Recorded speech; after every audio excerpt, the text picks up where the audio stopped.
പശ്ചിമ ബംഗാളിലെ മധ്യഗ്രാമിൽ Suvendu അധികാരിയുടെ personal assistant വെടിയേറ്റ് കൊല്ലപ്പെട്ടു. ഡ്രൈവർക്കും വെടിയേറ്റതായാണ് വിവരം.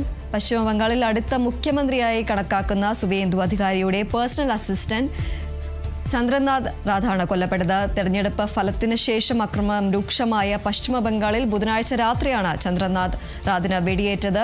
BJP പ്രവർത്തകർക്കൊപ്പം നിൽക്കുകയായിരുന്ന ചന്ദ്രനാഥ് റാഥിനെ ആക്രമികൾ ലക്ഷ്യമിടുകയായിരുന്നുവെന്ന് ദൃക്സാക്ഷികൾ പറഞ്ഞു. തൃണമൂൽ കോൺഗ്രസ് പ്രവർത്തകർ ആൾമാറാട്ടം നടത്തി ആക്രമണം നടത്താൻ ശ്രമിച്ചുവെന്നും BJP ആരോപിച്ചു. സംഭവത്തിൽ CBI അന്വേഷണം വേണമെന്ന് തൃണമൂൽ കോൺഗ്രസ് ആവശ്യപ്പെട്ടിട്ടുണ്ട്.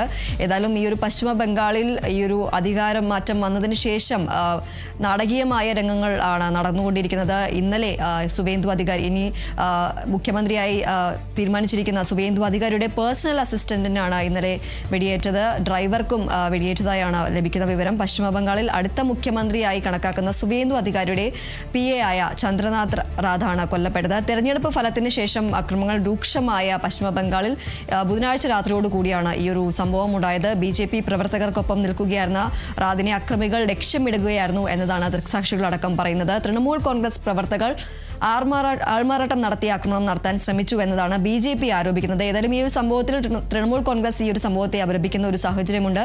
സംഭവത്തിൽ CBI അന്വേഷണം വേണമെന്നും തൃണമൂൽ കോൺഗ്രസ് ആവശ്യപ്പെട്ടിട്ടുണ്ട്.